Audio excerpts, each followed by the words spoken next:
Welcome to the Selling in the Motor Trade podcast, in association with Simco Training.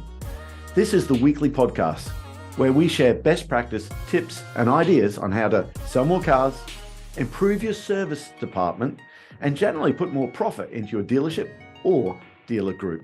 I'm your host, Simon Bowkett. Now, some of you probably already know me as Skippy.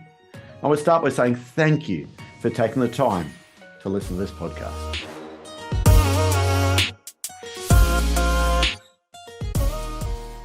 Hi, and welcome to another episode of Selling in the Motor Trade. Here's another one of those ones you can share with your sales team in the morning meetings. And Colin McAllister, great friend of the show, been on the podcast lots, asked me to talk about this one, again, specifically for his team. We do a lot of work with Colin McAllister and the John Clark Motor Group. And this is one of the ones he said that deal with the objections at the meet and greet stage. Okay, so there's one specifically that comes up all the time. What's your best price? Now, of course, everyone's going to say, what's the best price in the car? But I'm going to talk about right at the beginning of the process, before you've got into the presentation, demonstration, raising the desire. We know we want to take the customer for a drive in the car to raise the desire before we get in the prices. But if we turn around and say, whoa, leave that alone at the moment. Oh, that's not going to work. Okay. Customer says, hey, I know what I want. Come on, what's your best price? So let's kick around some ideas on this. Now, again, on our sales fitness program, we have the sales masterclass. We have the first 90-day program.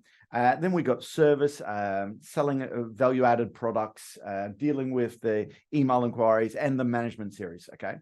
So I'm going to do a mix between the first 90 days, some real simple ones. And then I'm going to go into some of the master class stuff. If you're relatively new listening to this, some of the masterclass ones might be, I don't know, just be careful with them before you try them to start with. So let's start off, okay? First one, customer comes into your business, okay? I personally don't like to go straight out and say, hi, welcome to Simco Honda. My name's Simon. You are leaving. If you walk straight out with a, hi, welcome to XYZ Honda. My name's Simon. You are? I can tell you, sometimes it tends to work in America. It tends to be the American approach. But sometimes I find it might be just too, I don't know, what's the word I'm looking for? In your face, too pushy. You might be at, I don't know, parts of Scotland there where people are like, whoa, hold on, pal, slow down for a bit. And you might push people away. Now, don't take it the wrong way. Okay. I know that Colin McAllister is going to be sending this through to everyone in his team. So there's 180 salespeople in his team that he's going to send this one to. Okay. Your manufacturer might want you to say, hi, welcome to John Clark Motor Group. My name's Simon. You are. Okay. If your manufacturer is saying they want you to do that, bear in mind, you work for your sales manager, you work for your dealer principal, your boss, you work for John Clark. You don't work for me. But I personally just find it too pushy. What I might do is say, good morning, good afternoon. Okay. Hey, lovely weather. The summer's still with us here at the moment. I still love a bit of small talk to start with. Okay. Then I might say, hey, have you found what you're looking for? If they're walking around the used cars. Okay. On a new car, I might say, hey, listen, what brings you here today? Oh, I want to look at a 5 Series. Great. There's 3 or 4 different models of 5 Series. Hey, which one you've been researching online? Okay. It's the M Sport model. Oh, great. What's about the M Sport model that caught your attention? Or what's about the M Sport model that put it on your shopping list? Okay. So I might still do that. Introduce yourself to everyone in the buying party. But if they turn around very quickly, within the first 2 minutes, they say, so come on, what's your best price on it? What's your best price? Here's my first objection handling technique. And there's 3 parts to it. Part 1 of it is saying, hey, listen, getting the figures right. Here's the easiest part of my job. Okay. Paul Cummings, we got to thank for that one. Right. Listen, getting the numbers right. That's the easiest part of my job. Now, I know what some of you might be thinking. Simon, getting the numbers right is not the easiest part of my job. Why are we telling customers that? Well, hold on. It's a self-fulfilling prophecy. If you keep saying, oh, the numbers, that's going to be a hard bit. Oh, no, it will be hard. But if you keep saying all the time, hey, listen, get the figures right, that's not the easiest part of my job. And you know what? If you're a brand new salesperson, listen to this. It is the easiest part of your job because your management team gets it right. It's their job to get it right, but yours, okay? And listen, getting the figures right is the easiest part of my job. But then tell them why. Because we're actually part of Swansway. We're one of the biggest dealer groups in the Northwest. We're actually part of the Joe Duffy Group. We're one of the biggest dealer groups in Ireland. We're part of John Clark. We're one of the biggest dealer groups in Scotland. And we just don't get that way without getting the numbers right, okay? So tell them why getting the numbers right is the easiest part of your job. Okay. Another one you can say, hey, getting the numbers right is the easiest part of my job, because in the internet world, if we're not on the front page of CarZone, if we're not on the front page of Car Sales Australia, okay, we just don't get the inquiry. If we're not on the front page of Auto Trader, we just don't get people to come and find us here in little old Wrexham. That's why getting the numbers right here is the easiest part of my job. So tell them why it's the easiest part of my job. Stage 2 is, you might say, if we lose anyone's business, it's rarely over the number side of it. Or if we don't sell someone a car, it's rarely over the number side of it. But the third part's the key to it. But you know what? Unless that car is exactly right for you, no price is going to be good enough. Let me grab the keys and make sure the car's exactly right for you. Now, if it's really early, you then might say, well, I'm sorry, I didn't introduce myself. I'm Simon. You are? John and Joan, okay? And you must be, let me guess, you look like a David. No, my name's Johnny, to the 6-year-old kid, okay? So let's look at those 3 parts together. It's not 3 different techniques. It's 3 parts to the one technique, okay? So the customer says, hey, what's your best price on that Velar? So getting the numbers right here, that's the easiest part of my job. Just because we're part of Hatfields, we're one of the largest dedicated Jaguar Land Rover businesses in the country. And we just don't get that way without getting the numbers right. In fact, if we don't sell someone a car, it's rarely over the numbers. But you know what? Unless that Velar is exactly right, no price is going to be good enough. Let's just grab the keys and make sure it's right for you. Oh, I'm sorry, I didn't introduce myself. I'm Simon. You are? Ah, Pat. Okay. Hey, Pat, what was about this particular Velar that caught your attention? Hey, Pat, what's about this particular Velar that put it on your shopping list? And then you're back into your process.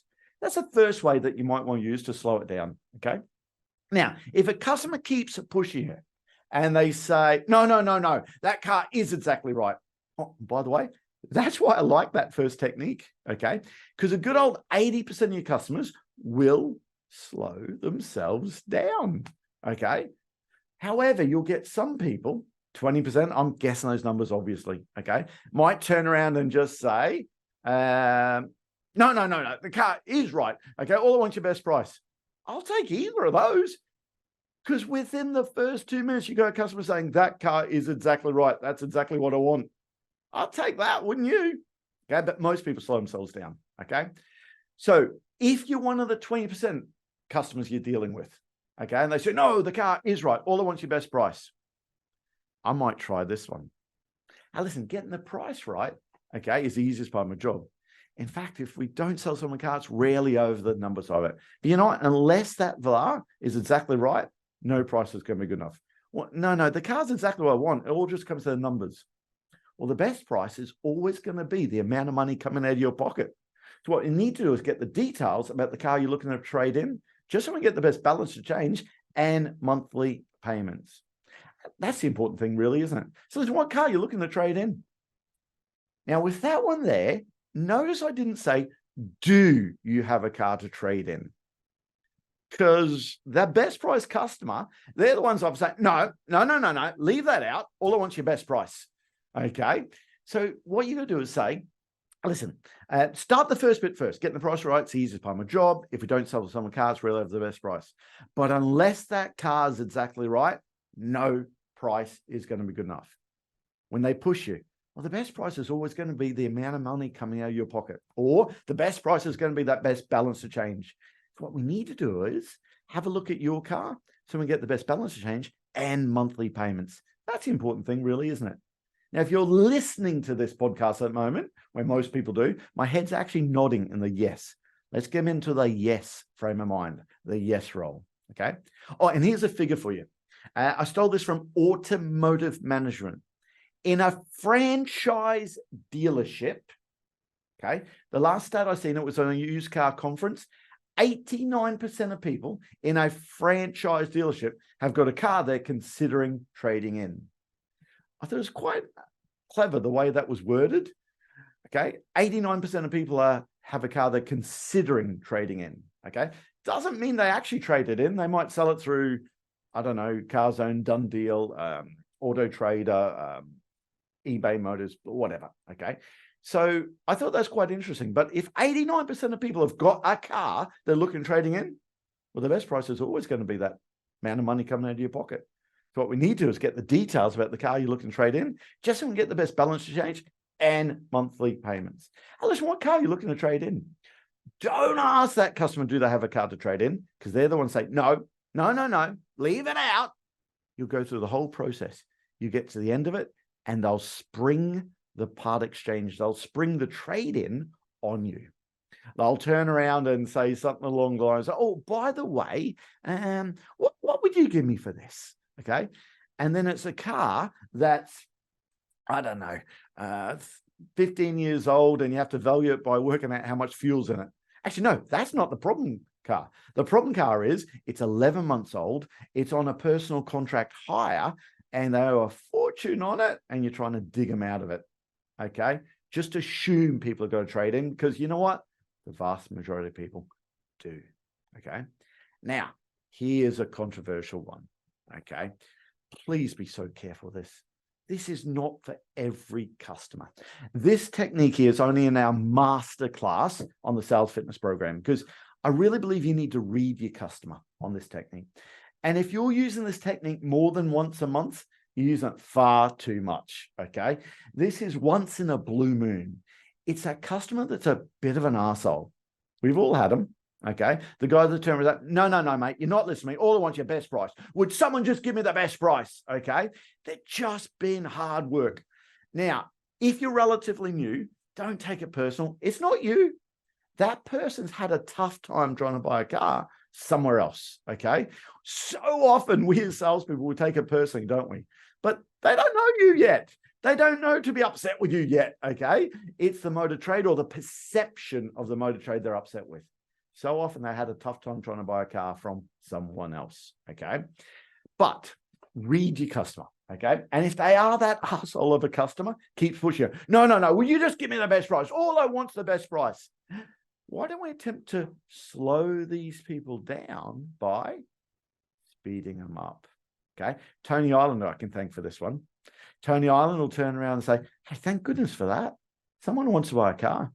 I just spent 2 hours last people that we can't even supply it through their company. So if you'd like to come inside, we'll get that sorted for you. Oh, thank goodness that. Someone who wants to buy a car. Okay. That's just the car I want. Let's go ahead with it. Okay. So let's go ahead with it. Don't say that. Sorry, I got that wrong. Hey, thank goodness that. Someone who wants to buy a car. I just spent 2 hours last people that we can't supply it anyway because it's just through their company. If you'd like to come inside, we'll get that sorted for you. Now, right then, so often that best price customer, okay, we'll go into, well, no, I just wanted a price. And then you metaphorically give them a get out of jail free card. Oh, I'm sorry. I'm rushing you. Okay. You haven't even had a chance to see if the car's right. I never even introduced myself. Let me go. I'm Simon. Let me get the keys. Let's make sure the car's right for you. Okay. So you're effectively slowing them down by speeding them up. Okay. Now, slowing them down by speeding up. Hey, thank goodness that. Someone wants to buy a car. I just spent 2 hours last people. We can't even supply it, or they're looking at buying in 18 months' time. If you'd like to come inside, we'll get that sorted. Now, sometimes it's not even a look, okay? Or they don't say anything. It is the look, okay? Right then, you give them that get out of jail free card. Oh, I'm sorry. I'm rushing you. You haven't even had a chance to see if the car's right. I didn't even introduce myself. I'm Simon, and you are? David, and hey, Mary, okay? Hey, Mary, David, can I ask you, what was about this particular RAV4 that first caught your attention? Hey, what was about this particular EV6 that caught your attention? Well, like it's got this on it, it's got that on it, okay? Then you're back into the process. So you've got 3 different techniques there to try, Okay, and Colin McAllister, I hope this works well for your team there. Again, other people, our clients that we work with all the time, if you have special requests, just let us know and we can do this for you. I know Kevin Conley does it all the time. He asks us for a specific video that he wants for the team there. Okay, so this is one, and we're going to put it on the podcast anyway, but 3 simple steps. Okay, number 1, okay, hey, getting the figures right is the easiest part of the job. Because in the internet world, if we're not on the front page of Auto Trader, we just don't get the inquiry. To get people to come and find us here in little old Aberdeen, okay, and on the outskirts of Aberdeen, okay, to get people on and come and find us. But you know what? Unless that car is exactly right for you, no price is going to be good enough. So when you come on inside, let's make sure the car's exactly right for you. Or let me get the keys and make sure the car's exactly right for you. 3 steps. Keep pushing you. No, the car is right. Well, the best price is always going to be the amount of money coming out of your pocket. So what we need to do is get the details about the car you're looking to trade in, just so we can get the best balance of change and monthly payments. And what car are you looking to trade in? Okay. Or if they keep pushing you, the last one. Hey, thank goodness for that. Someone wants to buy a car. I just spent 2 hours with the last people that we can't even supply it just because it's through their company. So if you'd like to come inside, we'll get that sorted for you. Oh, no. I just want a price. Oh, I'm sorry. I'm rushing you. You haven't even had a chance to see if the car's right for you. I didn't even introduce myself. I'm Simon. Here you are. Guys, try some of those things to slow down the best price customer at the beginning, just to get them into your process.